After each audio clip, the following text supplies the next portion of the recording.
Welcome to Fearless Females, where ambition meets resilience. Meet your guide, Lorie Jones, owner of Fearless Financial Advisors. Join her and remarkable women executives as they uncover the triumphs and transformative moments shaping extraordinary careers. Ready to be fearless? Let the journey begin. Good morning, and thank you so much for joining us again today.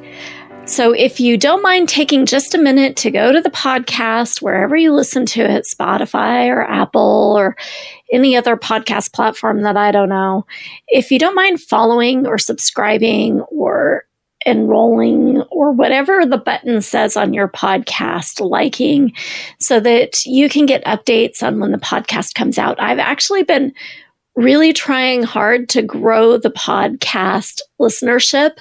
And so that helps me place higher in views and in search bars and a whole bunch of other things that my podcast people told me were really important. So if you do that, I would appreciate it. So today we're chatting with Neen James, and you are going to love her. She is like a firecracker. She's this big ball of energy and positivity, and she is just cute as a button. She's just a really neat person to know. But the thing that I loved most about our interview is we were talking about taking advice. And she said, I don't take advice from people who don't know where I'm at or what I'm going through, or who aren't expert at the field that I'm asking for advice in. She says, so she does a lot of speaking, and she'll often get asked, do you want some advice? And she said, I thought this was so interesting. She said, if it wasn't a person who is qualified to give the advice, I just say no. And I had never even thought of that before, but you can. Like, I'm always saying, well, how do you know which advice to take and which advice not to take? But what if you could stop it right at the source? What if this was a source that was probably not qualified to give you advice in this arena? Think, as a public speaker and you want to know how you sound, you ask your microphone person. Or as a financial advisor, you're not going to ask, anyone. You're going to ask people who understand the work you do and have the credentials, and they're doing things that you would like to do in your future, or they're very successful at it. So imagine if you just got any person saying, hey, can I give you some advice? And evaluating before you ever said yes, evaluating whether they were really qualified to advise you in this arena. Were they just your aunt who doesn't know you really well and just has an opinion on everything and wants to tell you her opinion? What kind of energy is that going to bring into your life? Is it going to upset you? Is it going to make you question what you're doing? Take advice from people who are qualified to give it. And if they're not qualified to give it, just say no. It was a revolutionary concept. I cannot wait for you to listen to this interview because I think it was so insightful. Let's get started with Neen James. Good morning, fearless females. Today, I have got a real treat for you. We're talking with Neen James. She's a client experience expert, and she just comes with so much energy. And I love what she's doing. I love her ethos and philosophy that she's putting out there in the world. It's just so uplifting. I think we're going to have a great discussion. Thank you so much, Neen, for joining us today. Are you kidding? It's my privilege to serve. What you're doing in the world for young women is phenomenal, and I'm so honored to be here. Well, my first question is my favorite, and maybe yours too as an author. I'm a reader, and what is your favorite book? I think that's like asking a parent what's their favorite child. The challenge I have with this question, Lorie, is that there are so many books, but maybe I could give you my two favorite authors. Would that be okay? Yeah. So I know that Brené Brown has come up several times when you've asked your guests. And so it doesn't really matter what she writes. I'm a fangirl. She's my girl crush. I love her brain. I think I just finished, at the time of recording, Strong Ground. It's her latest book and hands down my favorite of all of the ones she's written. The second author that I would highlight for people is anything that Adam Grant writes. I love his brain as well. I definitely have a crush on his brain. And I think my favorite of all of his books would be Think Again. So for people listening, if you read anything by Brené Brown or anything by Adam Grant, you're absolutely in good company. Yeah, I love that. I've got an Adam Grant one open right now. I think it's Give and Take is what I'm that's reading. a good one too. Ooh, Yeah. That's a good one. Yeah. And I like Brené Brown too. So I didn't know she had something new out. So now brand new, literally just last week. You've increased my reading list by like 4 books right now. Apologies in advance. So tell me a little bit about your journey, Neen. Tell me how you decided to be what you are, how you got where you're at, kind of what you do now. Just tell me a little bit about you. I grew up in corporate business in Australia. If you're listening to this, it's definitely not an American accent. And I understand I sound like I'm 5. To anyone who is listening, you need to add another 50 years and you'll be closer to where I'm at. But I grew up in corporate business and I worked in retail, banking, telecommunications, and the oil industry. And Lorie, there were not a lot of chicks in oil when I was there. As a client experience expert, I'm obsessed with this whole idea of how do you create more significant moments for people so they feel seen, heard, and valued? And if you track my career, look at all the positions I've had, my career, I moved really quickly. So I had this corporate strategy. I used to say, okay, it's going to take me 3 months to learn a job, 6 months to master it, 9 months to find and train my successor, and then within 12 months I'll be promoted. And if you track my career, my corporate career especially, I moved on average every 10 months. And I share that because I've always been someone who is looking to see who can I learn from, how can I teach others, and then replicate that so that I could move on to the next thing. When I became an entrepreneur and left my corporate career, I have pretty much applied a very similar strategy in that I think in 90-day cycles. So my journey, if you look at product development, if all the things that I do, I tend to think in projects. So I have a very project mentality. But goodness me, I've had my own company for over 20 years now. And what I do now is I really run my practice so that I have a profit center that is focused on the keynote speaking, where I love either speaking in a ballroom to the top 100 performers or 1,000 all hands meeting. But I love a boardroom. And so I do a lot of executive strategy as well. So I tend to work with the CEO and their team. And what I love about that work is having the opportunity to see the ripple effect across the organization. So if I'm not standing on a ballroom stage, I'm standing at the end of a board table and working with people.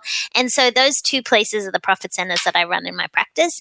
And then in my spare time, I love to write books. And so as you know, Exceptional Experiences is my latest project that I'm really proud of. So my journey has always had this through line, Lorie. I was always the girl. I noticed this when I was young.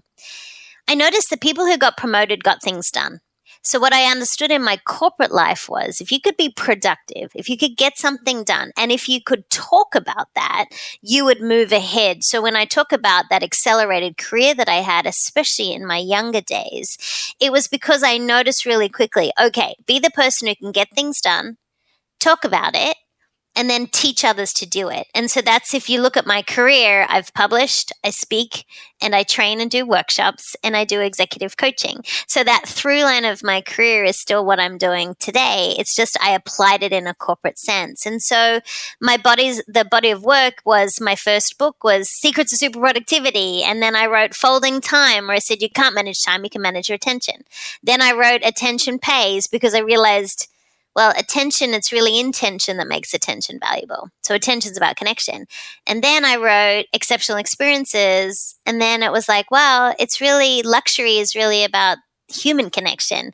So when you're listening to this and you look back on what you've already achieved in your career, regardless of where you are, you'll probably see a through line of your own. Oh, that's really insightful too, to kind of think about, because the things that you told me, you worked in oil, you worked in, all these different areas, but you did the same thing in all of them. You had that same theme kind of running through each experience. And there's such diverse experiences. So how in the heck did you get from that to where you are now? Like, how did you realize that it wasn't about the industry that you were working in? It was about the work that you were doing. I was the kid who would I would do the reading at Sunday school. I would volunteer to teach someone how to do something. I would learn something and then train others. So I learned very quickly that if you could stand and speak, if you could share with people, you could upskill them, you could inspire them, you could motivate them. I learned that very young in my career. And so what I realized young in my career too was I was often the only female. I was often the youngest person at the table. And so I would always put my hand up. And what I noticed is if you could share with others, if you could articulate something and help them be better at their job or better as a leader. And I was really young and so young and naive, really, to know any different. And I've always walked into every room and assumed everyone wants to play with me. I've had this confidence that I've been able to bring, Lorie. So combine the competence, and this willingness to communicate publicly. That served me really early. And so I always was doing the all hands meeting or training or doing an update. And I remember one of my bosses, he would tap me and say, can you go do an update for the board? And I'd say, sure. And he'd say, in 10 minutes. So I was someone who could just think on her feet, who could prepare and who could articulate really well. Then someone in my corporate life said to me, you should be a speaker. And I remember looking at them like dumbfounded, like, can you make any money doing that? Like, that's a thing. Like, that's a career. So he invited me to the National Speakers Association of Australia. And I remember walking into this room, Lorie, and seeing all these people and hearing this music. And I was like, oh my gosh, these people are just like me. And so what I had entered is this space I didn't even know existed. So as you're listening to this, you may not even be in the career yet that you're going to eventually be in. And so that started my love affair with the speaking industry, where people could be paid to speak at conferences, events, associations. I didn't even know that was a thing. I was speaking internally. I was training. I was doing board updates. I was always volunteering to lead a project. And so that level of confidence, competence, and that communication that I had my whole career, I just got that magnified. So now it can be a room of 10 people or 1,000 people. It doesn't really matter to me because I just kind of think, hey, we're just having this chat. We're just having this conversation. Sometimes there's a lot of people in an arena. Sometimes there's people around a board table.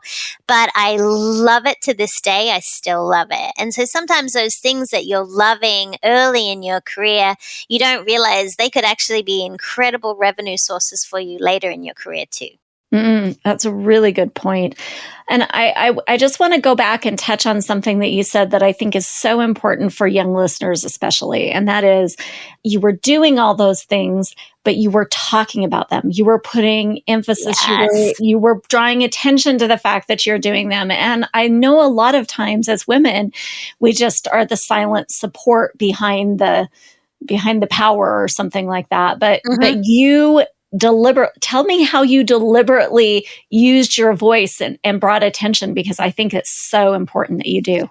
I think what women are guilty of, regardless of age, is they make an assumption that someone will notice the work they do. And they think if they do a good job, they'll get promoted, they'll get a pay rise, they'll get the recognition. And I don't believe that to be true, because why I think that happens is people are so busy in their own head, they're not necessarily looking at the contribution you make. Therefore, I've always believed you need to be your own publicist. You need to be out in the world sharing what you're good at. So for example, every Friday in my corporate life, I would send my boss 5 bullet points of 5 great things the team and I achieved that week. So I was proactively communicating my value.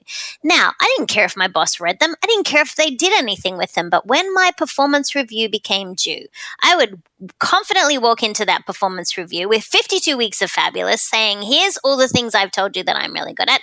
Here's the testimonials from clients. Here's the nice emails that people have written about me. And believe me, I was always creating a warm and fuzzies file, meaning anytime someone said something great, anytime someone wrote a nice thing, I'd put it in my warm and fuzzies file so that I could pull that out at my performance review. So I learned this system very young. I created the system.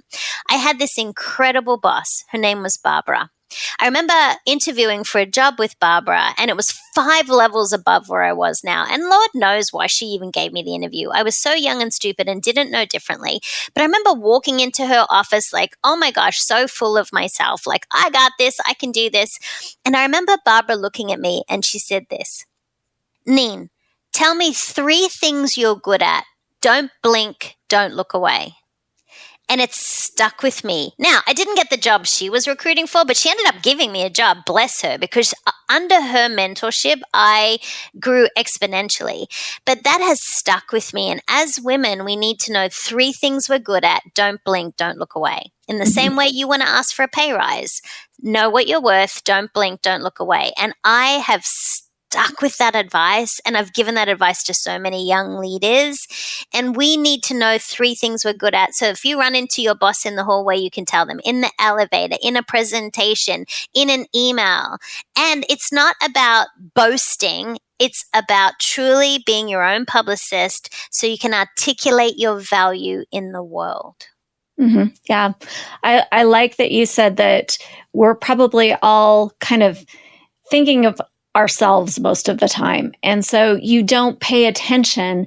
You do have to raise your voice a little bit. You do have to be out there a little bit. You do have to be your own publicist, or else no one's going to notice. And especially I love that. Now where the world is so distracted by all of the messaging, the news, social media, AI. There are so many distractions, so many people competing for our attention.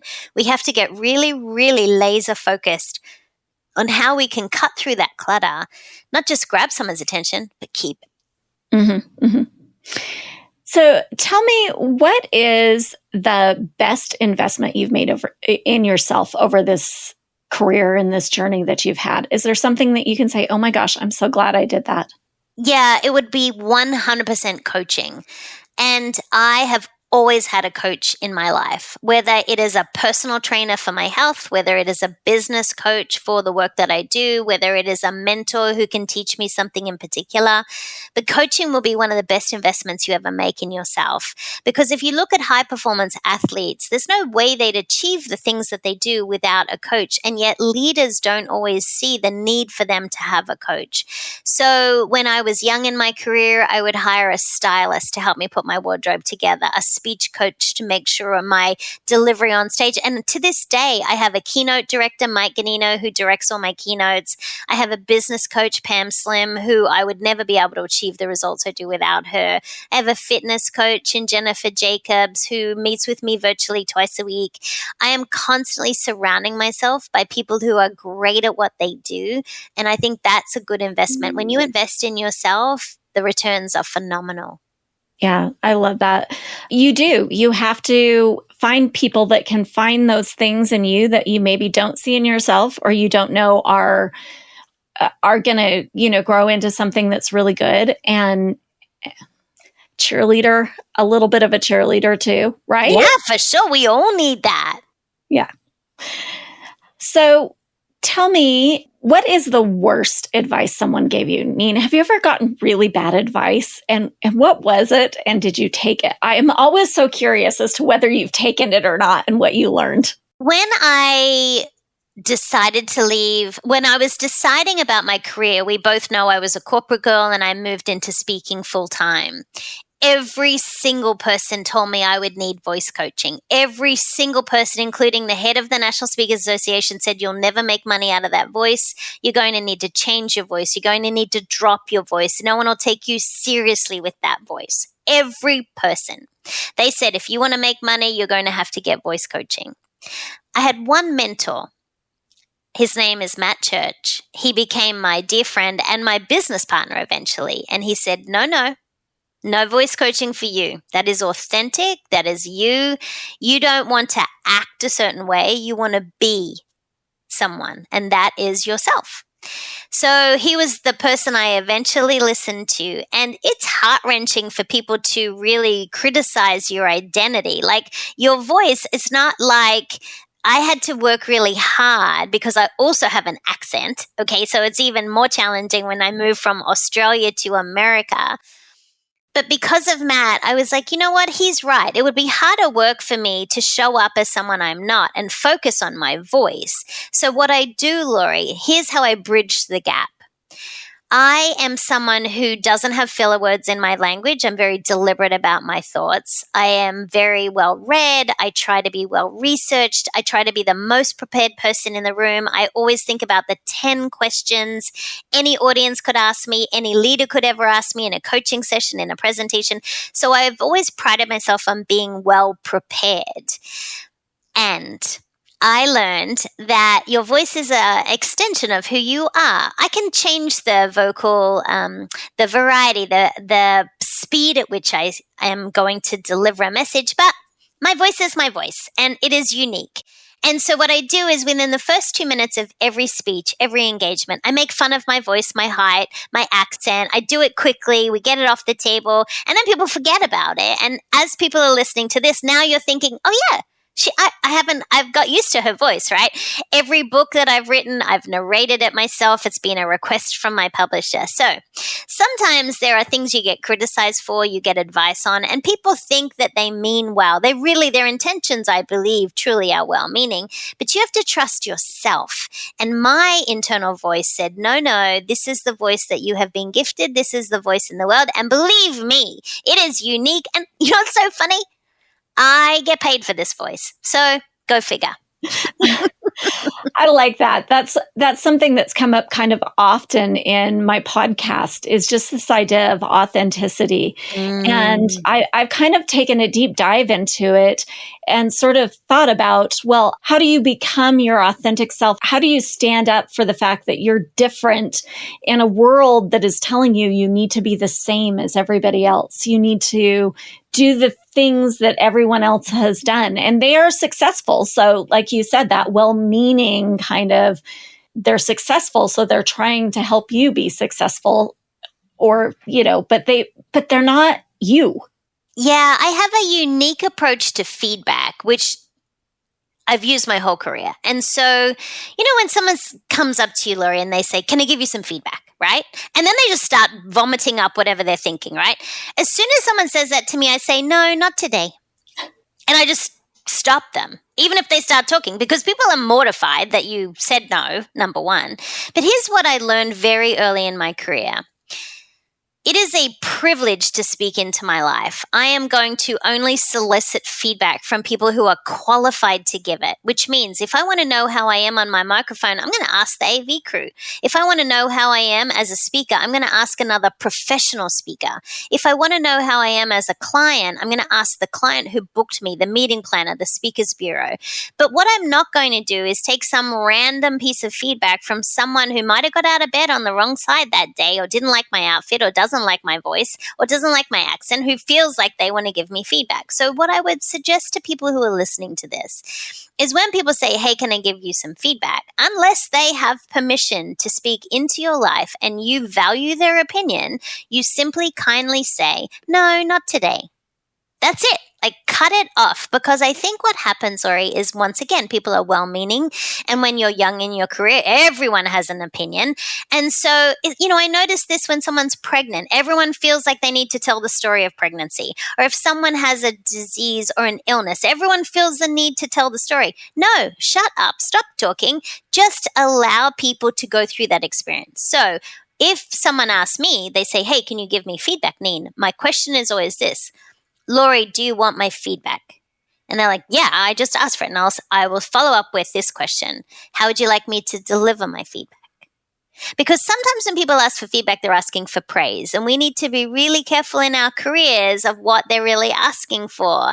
And sometimes, because I'm a professional speaker, people will come up to me and they'll say, hey, how was my speech? And I say, well, I didn't take any notes. I didn't know you wanted me to give you feedback. I love that. We need to just be careful about advice. Yeah. I think that's a really wise way of looking at it. Like, I had one woman put it like, I wouldn't take advice from someone whose life I didn't want to live. That's good advice. And so I like the way that you put that. Like, you don't take advice from people who aren't expert in that arena, in where they're giving advice on, because you're right, everybody has an opinion. They do. And here's the thing, like, I have a very, very, very tiny group of besties, people I trust implicitly. If they told me I was acting like a lunatic, I would listen. If they told me I was wrong, I would listen, right? Because they have earned the right to speak into my life, and they have a permission at any point. And I remember reaching out to my bestie today about something I was super concerned about. And I said to him, am I insane? Is this way too vulnerable? Should I even be talking about this? Am I a lunatic? And him talking me off the ledge, because we all need those people as well, to say, no, you're on track. This is right. But him asking deeper questions. Why did you go there? Why did you think that? Why is this concerning you? And that's the thing we need in our career. I wish I'd had that younger to have that level of trust with people, but people need to earn the right to give you advice. So please be careful who you take advice from. Neen, what about a situation? I have these in my life where I'm like, oh my gosh, I've learned so much. If I could just go back and redo that situation, I think I would do it so much better now. Is there something like that? There's about 1 million. And so for the sake of time, I will remember one thing that I was very young in my career. I was sitting in my boss's office. We were on a teleconference with someone else. His name was Robin. And I thought Robin was being a lunatic, but he was in another office and he was on a teleconference. So we were all sitting around my boss's phone. And I was young in my career and I was stupid. So let's put that on the table. So I thought I'd hung up. And then I said, what the hell is his problem? Oops. But I hadn't hung up. And he said, Neen, I'm still here. And in that moment, I remember thinking to myself, that was, number one, that was unkind to say something so out loud. 2, it was stupid not to have checked whether someone had hung up again. And number 3, who was I to even ask a question like that? And when he said, Neen, I'm still here, I said to him, Robin, I am so deeply sorry. But seriously, like, tell me, like, what is the problem here? We both laughed about it. I was young in my career. He was forgiving because he knew I was a young leader and I was being immature. But to this day, I will never, ever say something so awful out loud. And I will always make sure the phone is hung up, right? So, but what a gift that he was so gracious to me. But what I've also done as a leader is I always say to myself, extend grace, extend grace. We should always extend grace, because he extended grace to me young in my career and I've always done the same thing. So if someone says something stupid to me or they react emotionally, I always think about Rama and I think, you know what? He gave you the second chance and he allowed you. And so thank goodness it was an early career mistake, but I revisit that often.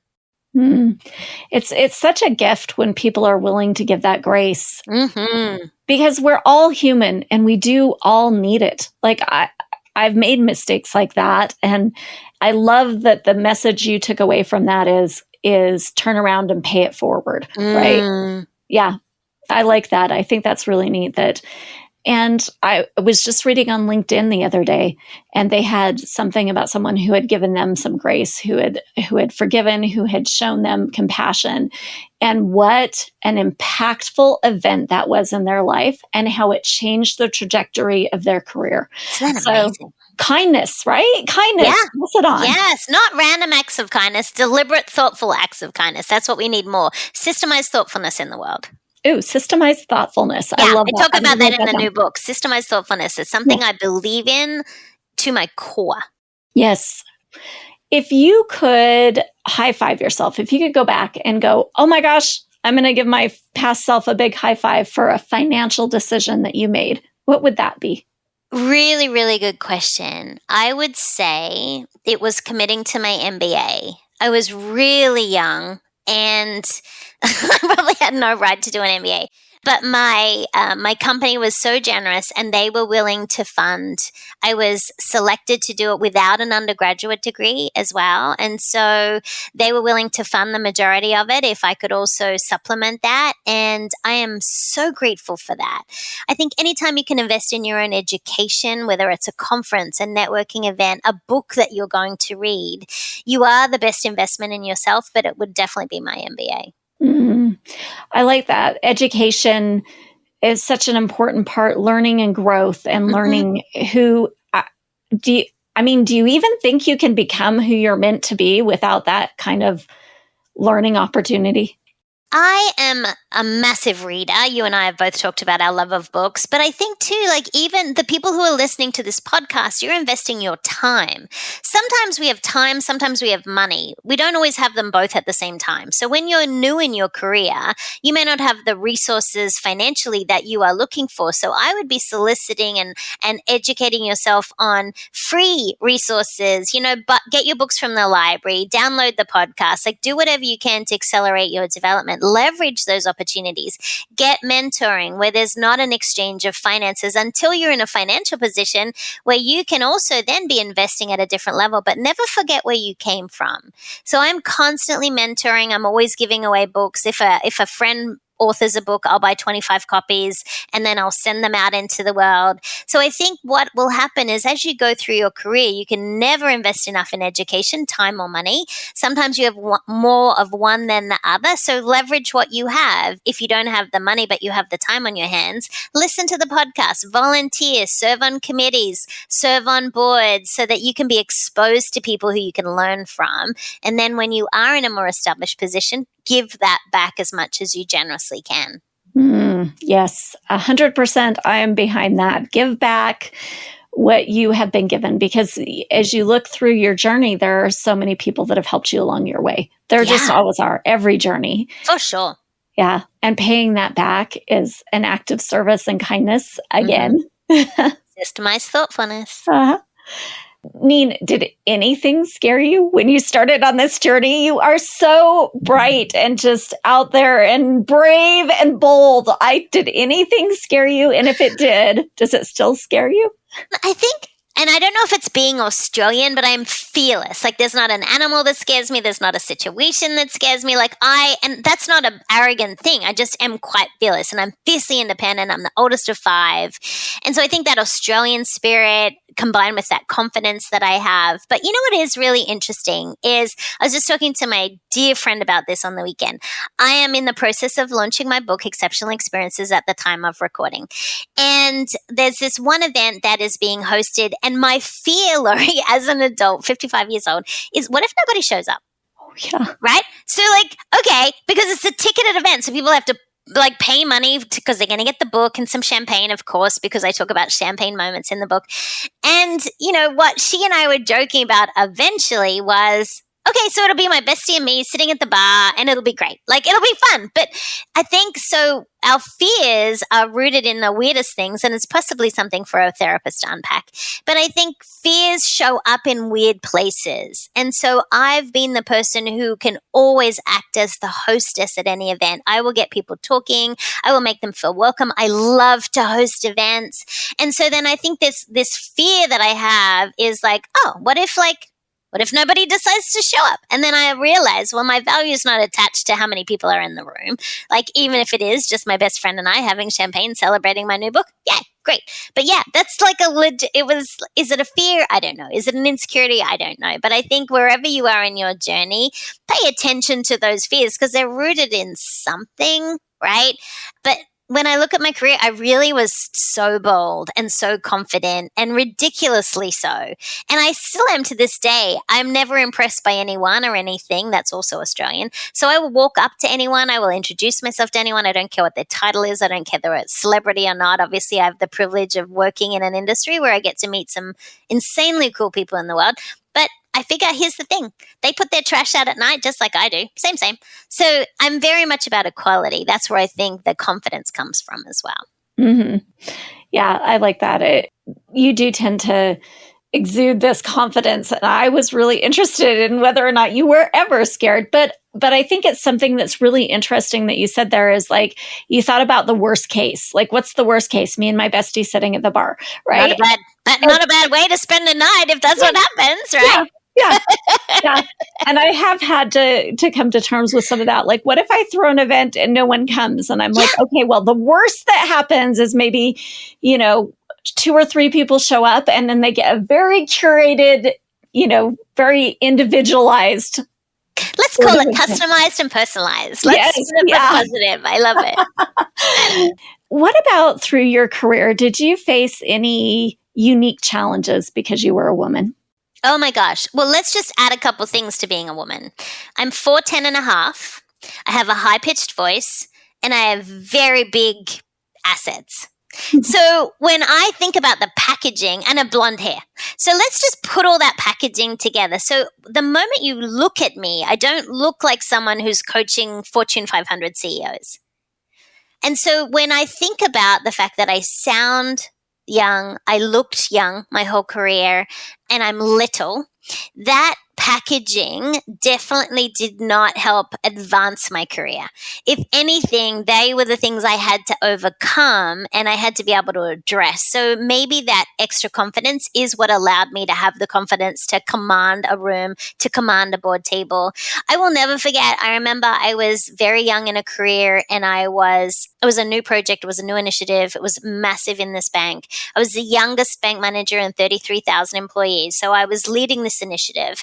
And I remember walking into the room of these really old white men, and that was the industry that I had chosen to be in. And I remember one of them saying to me, "Oh, honey, can you get me a coffee?" Absolutely. It was a different time. So I went out, and then I walked back in, and I did that, and I smiled sweetly. And then they said, "Oh, are you here to take the minutes?"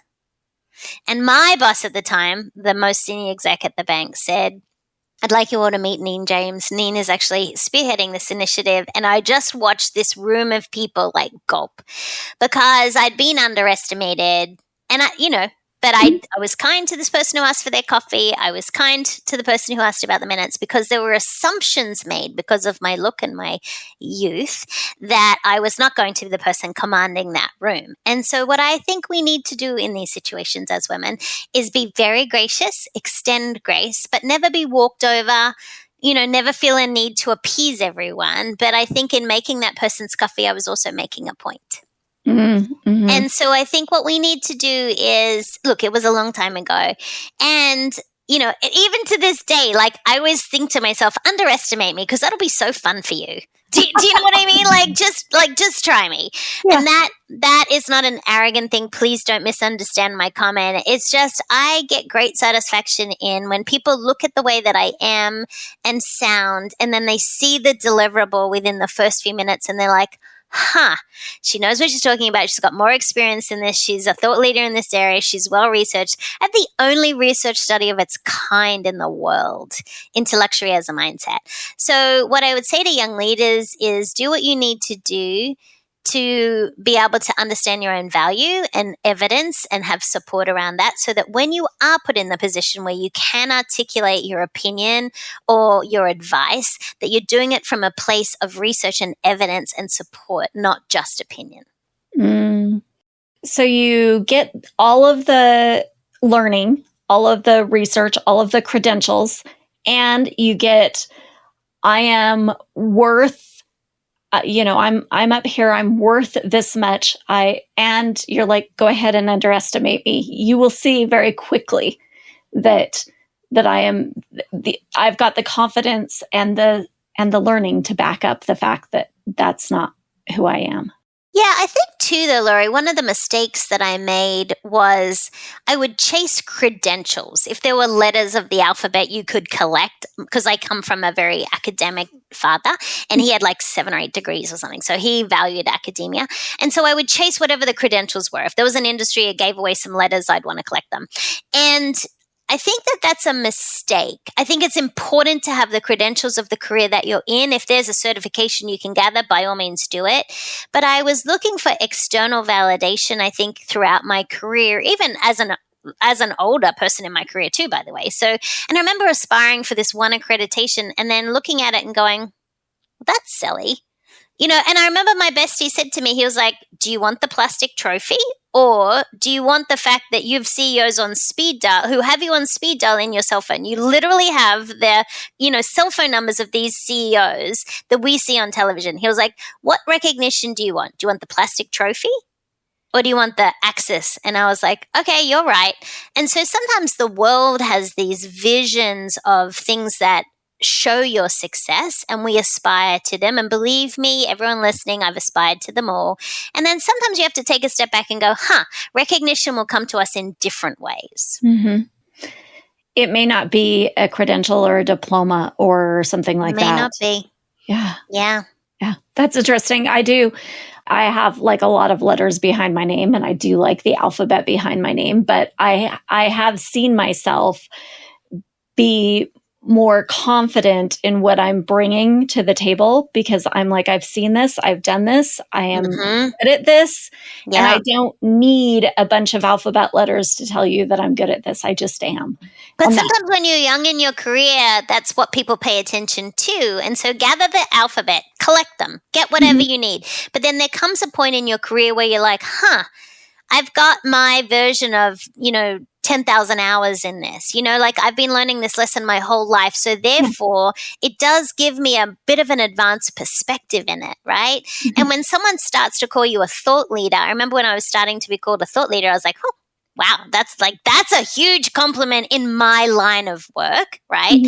And so also just pay attention to what labels people are giving to your knowledge, what evidence you're showing up as. And so I think because I was little, because I sound like I was 5, because I had blonde hair, like all of those things, I think I probably worked harder to prove to myself that I deserved to sit at the table. And I had to prove a little bit harder to the people around me that I was worth paying attention to and listening to.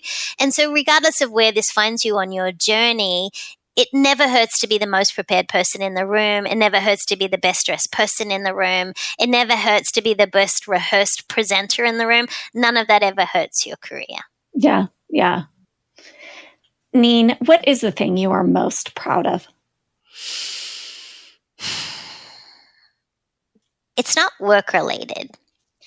But the thing that I'm most proud of is when I ran my first marathon. And what listeners need to understand is I had never run before in my life. I didn't run in school. I didn't play team sports. If anything, I avoided sports. I volunteered to read to kids rather than actually do a sport. Like my body is not athletic. I have assets other people don't have. And I got challenged to run by a friend, and I started running. I'd signed up for a 5K within 2 weeks, and I ran my first marathon within 5 months. Oh, wow. I do not recommend this strategy. It is insane. I had a running coach from day one. I just about broke my body. But when I ran over that finish line, I remember my friend saying to me, for the rest of your life, you will compare everything to this marathon. And he was right. Because now I say to myself, I ran a marathon, for goodness sake. How hard can this possibly be? So I think that's why I say it is probably what I am most proud of. I think my latest book, Exceptional Experiences, is my favorite book. It is the work I am most proud of. It is what I want in the world to help people feel seen, heard, and valued. So, but it was like running my own marathon, that book. They were congruent. Huh? I've actually run a marathon, one marathon. Yeah. I tried for, I think I trained for like a year and a half. Wow. In order, yeah. Well, I ran Congratulations. It's such a major accomplishment.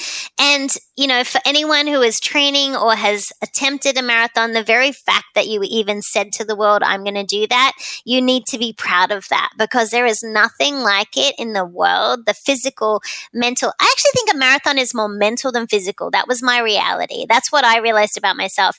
And yet I found it to be so therapeutic, and I'm so proud of that. So yeah, that's what I'm most proud of. I think that's so great. Mm-hmm. Any advice for a young lady who's just kind of starting down this path that you're already so successful at? Is there any advice you'd give her to help her be successful like you? I think success is defined by each of us really differently. So please don't look for my success for you. That's not going to translate. And don't compare yourself to others. What I would say, though, is I had said earlier to walk into every room and assume everyone wants to play with you. If you can take my level of confidence with you, even if sometimes you're not feeling the most confident, I would take that advice in. So just assume you deserve to sit at the table, lead the project, give the presentation, be the mentor, but in every situation, assume that you belong and assume that you are in the right place. Oh, I love that idea, because that idea of assuming that you belong there, that takes half the battle out of it. If you come into it with the viewpoint of, hey, this is what I was meant to do. This is where I was meant to be. You can show up differently, can't you? Absolutely. Yes.